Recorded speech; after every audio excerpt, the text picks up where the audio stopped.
পৃথিবীর মানুষ শুনে রেখো, যে ব্যক্তি তর্ক করবে না সত্য হলেও, আব্দুল রাজ্জাক সাহেব এটা বলেছেন, আরে না এটা বলেছেন, আরে না এটা বলেছেন, আসসালামু আলাইকুম গেলাম, আমি তর্ক করতে রাজি নই। সত্য হলেও যে তর্ক করবে না, আমি মুহাম্মদ সাল্লাল্লাহু আলাইহি সাল্লাম তাকে একটা জান্নাতে ঘর নিয়ে দিব। অমান তারাকাল কিজবা ওয়াইন কানা মাঝে, মজাক করে হলে কেউ যদি মিথ্যা কথা ছেড়ে দেয়, আমি মুহাম্মদ সাল্লাল্লাহু আলাইহি সাল্লাম তাকে জান্নাতে একটা ঘর নিয়ে দিব। রাসূল সাল্লাল্লাহু আলাইহি সাল্লাম বলেন, আলাল জান্নাত লিমান হাসানা খলকাহু, কেউ যদি সুন্দর চাল চলন করে আমি তাকে জান্নাতুল ফেরদাউস নিয়ে দিব।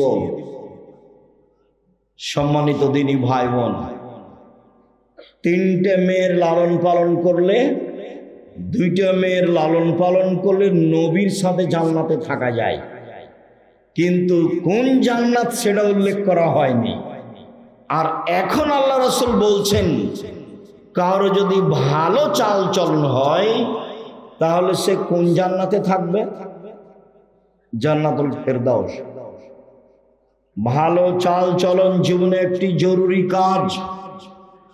ভালো চাল চলনে রুজি বেশি হয়ে যায়, ভালো চাল চলনে বয়স বেশি হয়ে যায়।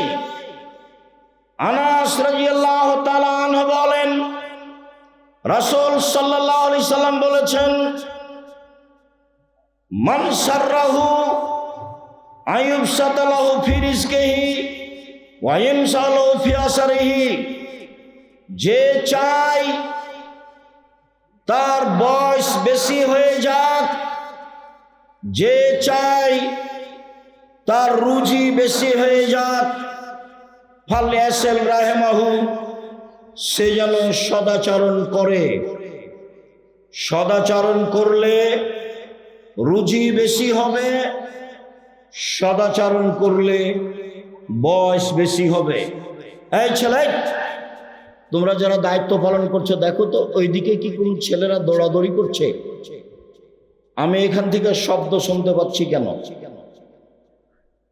দায়িত্ব পালনের ছেলেরা নাই আমাদের? তোমরা এদিকে পাহারা দিচ্ছ না, ওই পিছনে যাও।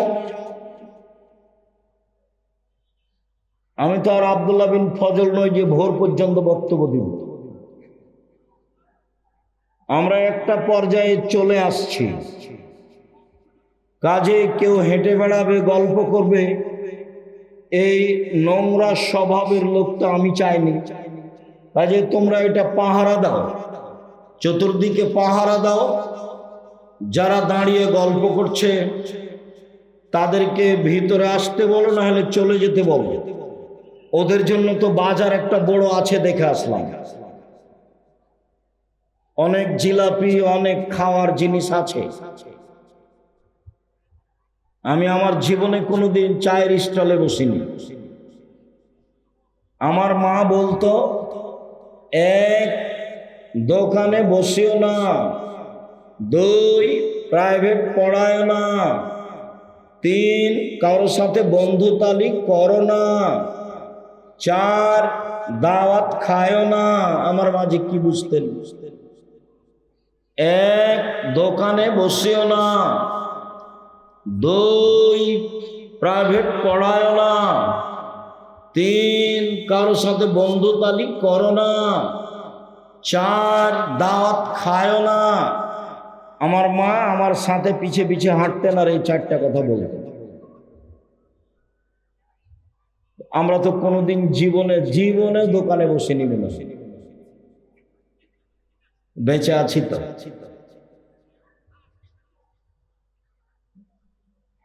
বেঁচে নেই?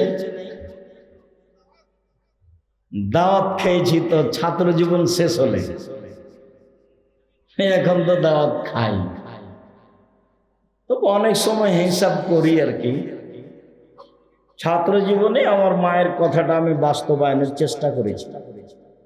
যদিচ চারটার কারণে একটার আমার রহস্য আমার মা বলতেন যে যার সাথে দোস্তালি করেছ কয়দিন পরে ওর সাথে আর মিল খাবে না, তখন ও পেটে ছুরি দিয়ে পালিয়ে যাবে। এইটার রহস্য আমার মা বলতেন, বাকিগুলো আমার মা রহস্য বলেননি, কিন্তু বলার সময় তো এটা বলতেন এই চারটে। তার মানে দোকানে বসার স্বভাব ভালো নয়। এখন ধরেন আমরা এখানে কথা বলছি, যারা দোকানে দাঁড়িয়ে আছে গল্প করছে, ওকে যদি বলা হয় যে আপনি কি ভালো, তো বলবে না আমিও গরু ছাগল পশু প্রাণীর মতো। বুঝে না ওরা, অন্তর আছে বুঝে না, দেখেও দেখে না ওরা, চক্ষু আছে দেখে না, শোনে না ওরা, কান আছে শোনে না। একা কালা নাম, তারা পশু প্রাণীর মতো, তারা গরু ছাগলের মতো, তারা কুকুর শ্রীকের মতো, বালহুম আজাল, বরং তারা তার চেয়েও খারাপ, পশু প্রাণীর মতো, গরু ছাগলের মতো। এই স্বভাব কেন হবে? আমি অবশ্য অনেকখানি ভাবি মাঝে মধ্যে। জীবনে একটা চেষ্টা চালিয়েছি 90 সাল থেকে, সেটা হলো জাতিকে বলতে চেষ্টা করেছি এই দেশের মাটিতে শতকরা 95 জন বক্তা আছে মিথ্যু। এটা আমি জাতিকে জানাতে চেয়েছি। শতকরা 98 জন মুফাসসির মিথ্যু। বলতে চেয়েছি এই দেশের মাটিতে প্রায় 3 লক্ষ জালজয়ী হাদিস আছে মিথ্যা। আমার বাসায় আছে 10,000। আমার বাসায় কতটি আছে? 10,000। ধর্মের নামে মিথ্যা কথা আছে, এই কথা আমি বলতে চেয়েছি। তাতে দেশবাসী বুঝেছে যে ধর্মের নামে মিথ্যা কথা আছে। মানুষ মরে মরে, জান যায়, তার পাশে বলতে হবে লা ইলাহা ইল্লাল্লাহ। আল্লাহর নবী বলেছেন মান কানা আখিরু কালামিহি ফাদাকালাল জান্নাহ, মান কানা আখিরু কালামিহি লা ইলাহা ইল্লাল্লাহ ফাদাকালাল জান্নাহ। যার শেষ কথা লা ইলাহা ইল্লাল্লাহ হবে সে জান্নাতে চলে যাবে। সূরা ইয়াসিন পড়তে হবে মুমূর্ষ ব্যক্তির পাশে বা মরার পাশে, এই যা হাদিস জাল মানুষ করছে, আহলে হাদিস মানুষ করছে। লাশকে চিৎ করে রাখা যাবে না, কাত করে শুয়ে রাখতে হবে। বুকের উপরে হাত রাখতে হবে না, পাশে হাত রাখতে হবে। মানুষ মারা গেছে, অজু গোসলের সময় মুছ কাটা যাবে না, হারাম। পরিষ্কার পরিচ্ছন্নতার কাজ করা যাবে না, নখ কাটা যাবে না, পেট চেপে পেশাব পায়খানা বের করা যাবে না, সব হারাম। শ্বাস বন্ধ হয়ে গেছে, সব বিধান বন্ধ। অজু দিয়ে গোসল দিতে হবে মাত্র, এইটুকু ছাড়া আর কিছু নেই। লাশকে সামনে রেখে নেতারা ধারাবাহিক বক্তব্য দিচ্ছে, এই বক্তব্য হারাম। এমন করে মায়ের বেটা জন্ম নেয়নি পৃথিবীর ইতিহাসে যে লাশকে সামনে রেখে বক্তব্য দিতে হয়, তার প্রমাণ দিতে পারে।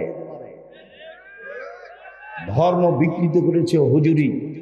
আমি উপস্থিত হব তোমাদের জানাজায়, তখন দেখি কোন নেতা কথা বলে, বলাই হতো দেখি এত বড় নেতা কে জন্ম নিয়েছে।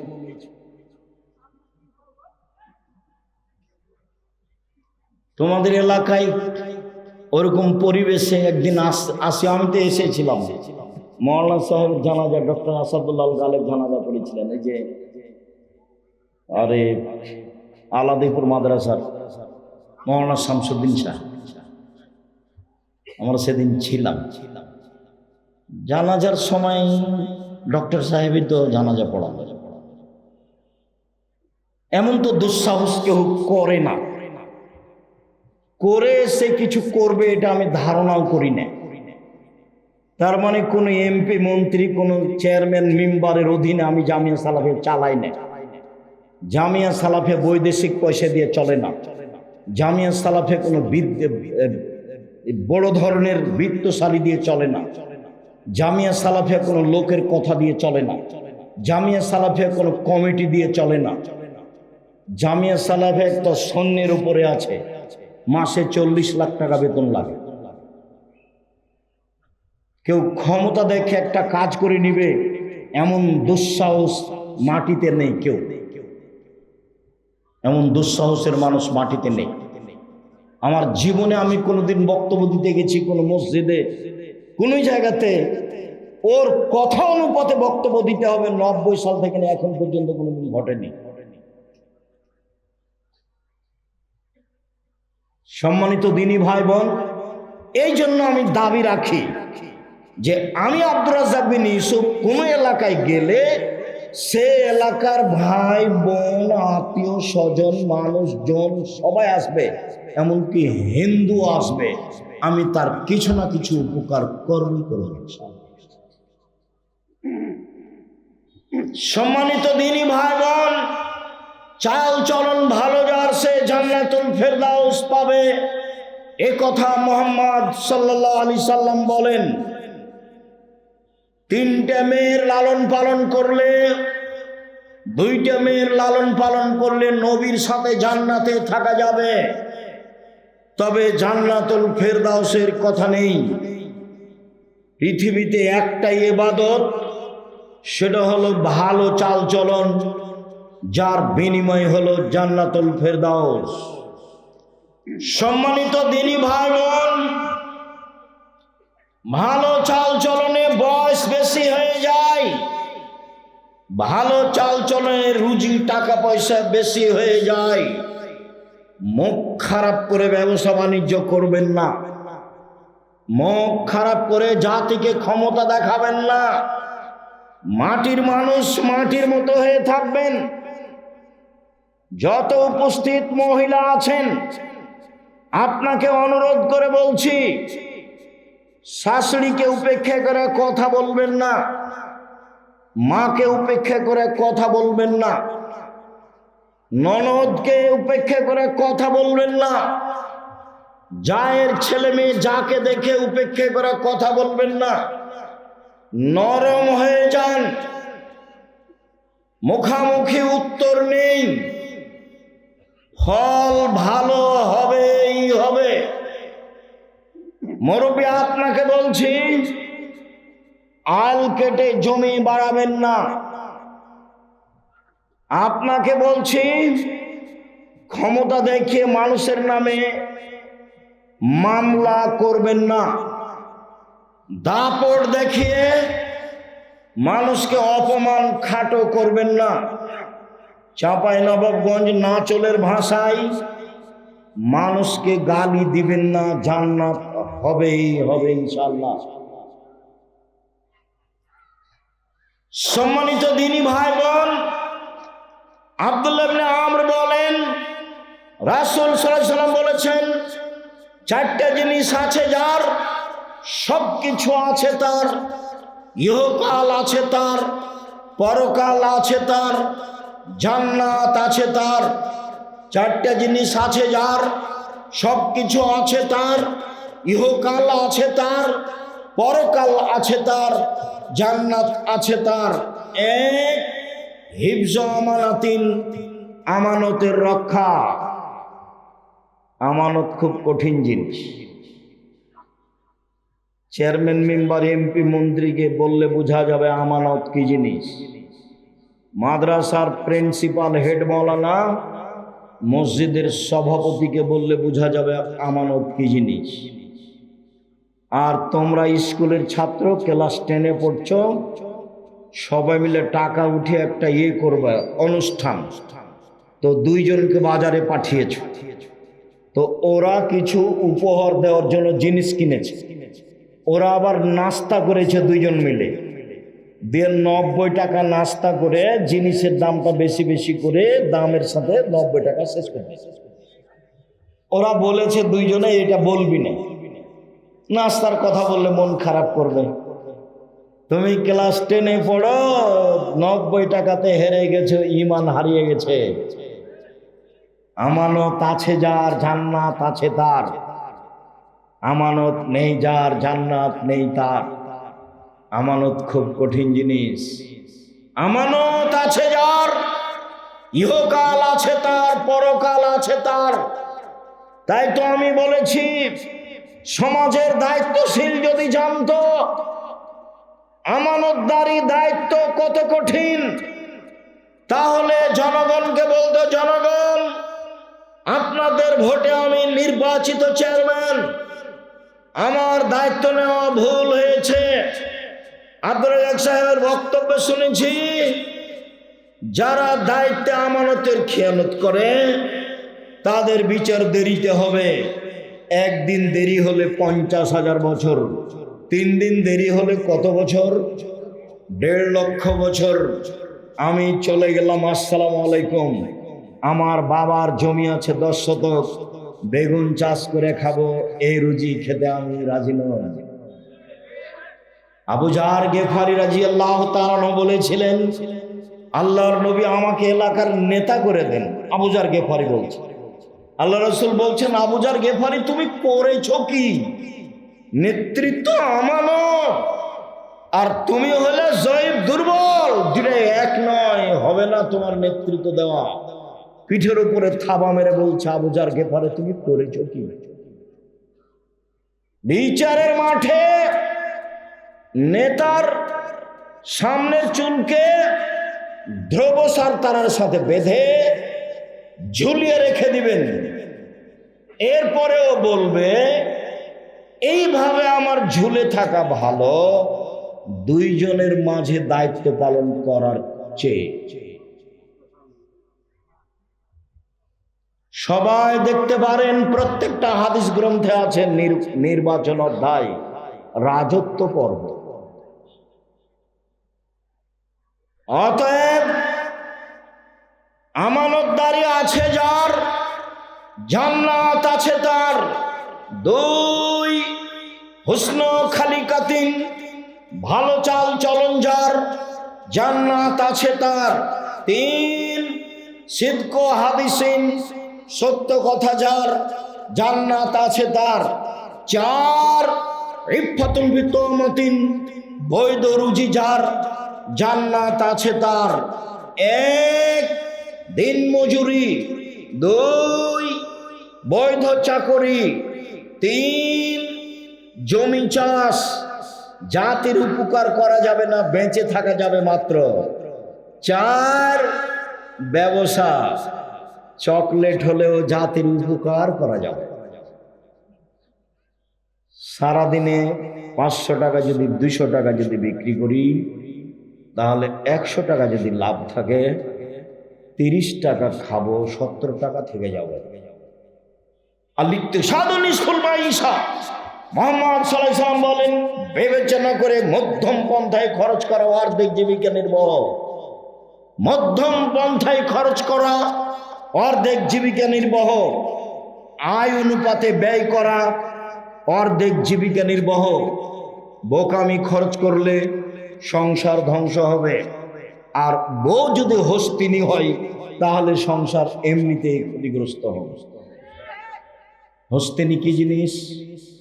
ঘর বাড়ি ভালো করে ঝাড়ু দেয় না, জিনিসপাতি ভালো করে সাজগোজ করে রাখে না, চাউল তরি তরকারি এসবগুলো ঢেকে রাখে না। আল্লাহ রাসূল বলছেন, পৃথিবীর মানুষ শোনো, এজাম সাইদানাকুম, সন্ধ্যার সময় বাচ্চাদের ধরে রাখো, এই সময়তে শয়তান ছড়িয়ে পড়েছে। রাত একটু পার হলে বাচ্চা ছেড়ে দাও। শয়তান যদি বাচ্চাকে দেখতে পায়, তাহলে বাচ্চা চিল্লাচিল্লি করবে, কাঁদবে। ছাদের উপরে নিয়ে যাওয়া যাবে না, আঙিনায় উঠানে নিয়ে যাওয়া যাবে না, বাইরে খুলিতে চত্বরে নিয়ে যাওয়া যাবে না, ওকে ঘরে আটকে রাখতে হবে। 2 আগলে কুলাবজ করুল্লাহ, দরজা বন্ধ করো, জ্বালানা বন্ধ করো, বিসমিল্লাহ বলো। তোমার মাকে জিজ্ঞাসা করে দেখি, আজকে জীবনে কোনোদিন বিসমিল্লাহ বলে দরজা বন্ধ করেছিল? মনেই নাই। পেশাব পায়খানায় গেলে দোয়া মনে থাকে না, আবার এইটা। জীবন এমনিতেই চলছে, গরু ছাগলের মতো। বক্তব্য শুনতে এসে দোকানপাটে বসে থাকা যেমন, গরু ছাগলের জীবনও তেমন, তাফসির মাহফিলও তেমন। এইসব জুলাইখার কাহিনী। বুবু, নামাজে যখন দাঁড়াবা বুবু, 2 পায়ের গোড়ালি জমা করে নিও বুবু।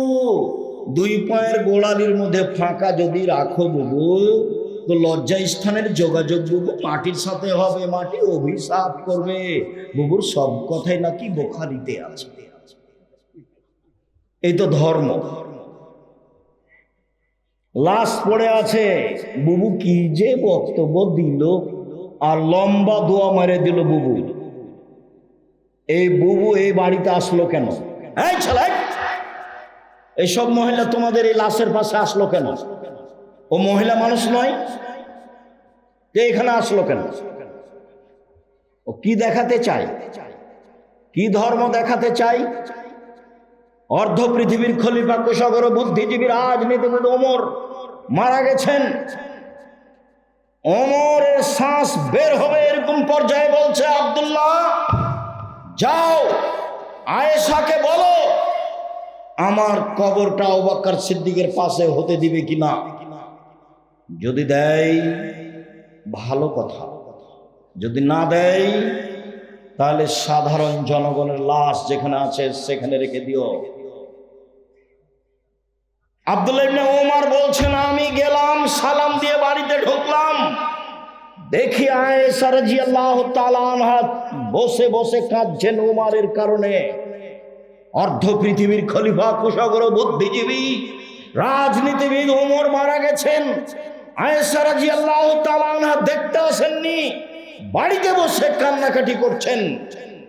বললেন, ঠিক আছে, ওমরকে অনুমতি দিলাম, তার কবর আবু বকর সিদ্দিকের পাশে হবে, যদিও আমার ইচ্ছে ছিল। আবার ওমর বললেন, যাও তুমি আবারও বলো আমার লাশটা মসজিদে নববীর পাশে রেখে দিয়ে আয়েশাকে বলিও পুনরায় ওমরের কবর কি আবু বকর সিদ্দিকের পাশে দিব? যদি হ্যাঁ বলে দিও, না বললে বাকিউল গারকাদে জনগণের পাশে আমার কবর দিও। শোনো, আয়েশাকে বলার সময়তে বলিও উমর আবু বকর সিদ্দিকের পাশে থাকতে চেয়েছে, বলিও না যে আমিরুল মুমিনিন চেয়েছে। আমিরুল মুমিনিন বলো না। আরে 20 বছর আগে তার চেয়ারম্যানই পদ শেষ হয়েছে, বলছে সাবেক চেয়ারম্যান, বলছে সাবেক প্রিন্সিপাল। এই ছেলে, কথা আমি বুঝাতে পারিনি, বুখারীর হাদিস। ওমর কি বলছেন ছেলেকে? যে আব্দুল্লাহ আয়েশার কাছে গিয়ে বলিও যে কবরটা আবু বকর সিদ্দিকের পাশে দিতে দিবে কিনা। বলার সময়তে বলিও ওমর চেয়েছে, বলিও না যে আমিরুল মুমিনিন চেয়েছে। না, বুঝাতে পারলাম না। আয়েশাকে গিয়ে বলিও না যে কে চাচ্ছে জায়গা, আমিরুল মুমিনিন চাচ্ছে, এটা বলিও না। আমি এখন জাতির আমিরুল মুমিনিন নই। অর্ধ পৃথিবীর খলিফা কুশাগর বুদ্ধিজীবী রাজনীতিবিদ ওমর, যাকে দেখে রাস্তাতে শয়তান চলে না। আল্লাহর নবী বলছেন, জান্নাতে ঘুরছিলাম, দেখলাম খুব টকটকে ঝকঝকে ঘর, অবাক হয়ে গেলাম, এত সুন্দর ঘর। পাশে একজন বৃদ্ধা মহিলা। আমি বললাম, ঘরটি কার বলতে পারো? মহিলা বলল, ঘরটি উমারের। আমি আঁতকে উঠলাম। উমারের আত্মমর্যাদা আমার স্মরণ হলো। আমি ভিতরে যেতে চেয়েছিলাম, কিন্তু উমারের আত্মমর্যাদাকে হিসাব করে আমি এই ঘরের ভিতরে যাইনি। আল্লাহ রাসূল বলছেন, আমি উমারের আত্মমর্যাদাকে হিসাব করি। উমার অর্ধ পৃথিবীর খলিফা কুশাগর বুদ্ধিজীবী রাজনীতিবিদ উমর বলছেন, বলিও যে উমর চেয়েছে, বলিও না যে আমিরুল মুমিনিন চেয়েছে। সম্মানিত দিনী ভাই বোন, আমি আপনাকে আজকের বৈঠকে অনুরোধ করতে চেয়েছি, বাকি জীবন কারোর সাথে খারাপ আচরণ করে 1 মিনিট বাঁচতে চাইবেন না। যা হবে হবে। অর্থ সম্পদ কেউ লুটে নিল, কেউ গালি দিল, কেউ মামলা করলো। আসামি হয়ে যেতে রাজি আছি, বিবাদী হয়ে, বাদী হয়ে নই। আমি কারোর বিরুদ্ধে মামলা করব না, এতে আমি রাজি নই। দিনী বন্ধের বলছি, দুইটা কাজ জীবনে করবেন না। এই মেয়ে কথা বলছো কেন? মহিলা মানুষ হিসাবে দুইটা কাজ করবেন না। এক, অভিমান নেই। অভিমান করলেই শয়তান সুযোগ পাবে।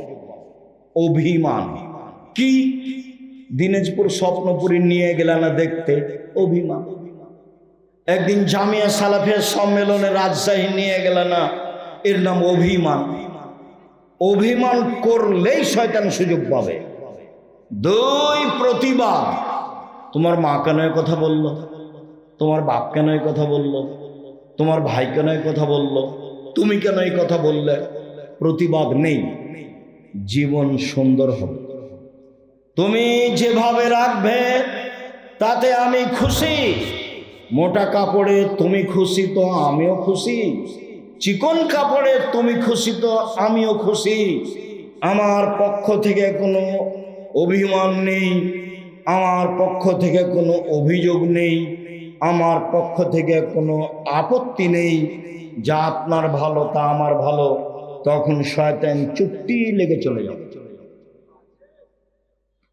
আর যদি খালি বলেন, হ্যাঁ তুমি আমার এই কথা শোনোনি, তোমাকে তো বলেছিলাম, তোমার এই কথা মানলে না, তখন আপনি তো বললেন তো এভাবে গরম করে বলছিস কেন কথা? হ্যাঁ বলবো না, তুমি আমার কোনো কথা শোনো না।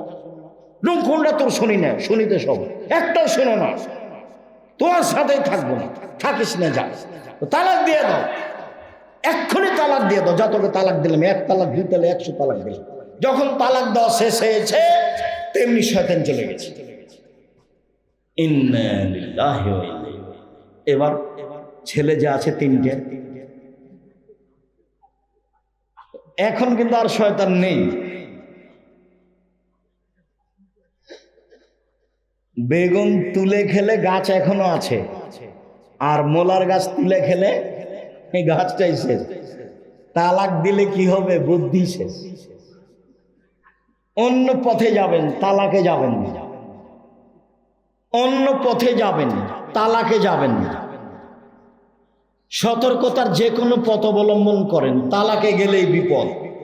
সম্মানিত দিনী ভাই বোন, আবু হুরায়রা রাদিয়াল্লাহু তাআলা আনহু বলেন, রাসূল সাল্লাল্লাহু আলাইহি সাল্লাম বলেছেন, পৃথিবীর মানুষ শুনে রেখো, আল্লাহ তাআলা বলেন, মান ওয়াসালাকে ওয়াসালতুহু ওমান কাতাকে কাতাতুহু। এই সদাচরণ, এই ভালো চালচলন শোনো, আমি আল্লাহ তোমাকে বলছি, তোমাকে নিবে যে আমি তাকে নিব, তোমাকে ছেড়ে দিবে যে আমি তাকে ছেড়ে দিব। সদাচরণ নেই যার, আল্লাহ নেই তার। সদাচরণ আছে যার, আল্লাহ আছে তার। আয়েশা রাদিয়াল্লাহু তাআলা আনহা বলেন, সদাচরণ আল্লাহর আরশ ধরে এরকম ঝুলন্ত অবস্থায় ঝুলে বলে, আমি সদাচরণ বলছি, ওমান ওয়াসালানি ওয়াসালাহুল্লাহ, ওমান কাতানি কাতাহুল্লাহ। আমি সদাচরণ, আমাকে যে নিবে আল্লাহ তাকে নিবেন। আমি সদাচরণ, আমাকে যে ছেড়ে দিবে আল্লাহ তাকে ছেড়ে দিবে। আব্দুর রাজ্জাক সাহেব, দুনিয়াতে যারা জুলুমবাজ, টাকা পয়সা তাদের, যারা হিন্দু অমুসলিম, টাকা পয়সা তাদের। আপনি তো বলছেন সদাচরণ যার আল্লাহ তার, সদাচরণ নেই যার আল্লাহ নেই তার। তাহলে যাদের সদাচরণ নেই তাদেরই তো অর্থ সম্পদ থাকলো, তাহলে তার আল্লাহ থাকলো না কি করে? শুনুন, দুনিয়া সবাই ভোগ করতে পারে, আর দুনিয়া হুলুয়াতুন খাজেরা, দুনিয়া হচ্ছে মিঠে বস্তু, একলহাল বারল ফাজেরও। ভালো মানুষও খায়, মন্দ মানুষও খায়, পরকাল ভালো মানুষের জন্য। অতএব দুশ্চিন্তা ভোগ করবেন না। কষ্ট হলেও সদাচরণের বিনিময় জান্নাত, ফল ভালো হবেই হবে। টাকা কম আছে, শান্তি বেশি আছে, কারো সাথে ঝগড়া নেই, মামলা মোকদ্দমা নেই, নিশ্চিন্তেই থাকি, পয়সা অল্প উপার্জন করি, দিন কাটাই। আবু মুসা আশআরী রাদিয়াল্লাহু তাআলা আনহু বলেন, রাসূল সাল্লাল্লাহু আলাইহি সাল্লাম বলেছেন, আল মুমিন লিল মুমিন কাল বুনিয়ান ইয়াশুদ্দু বাযুহু বাযান।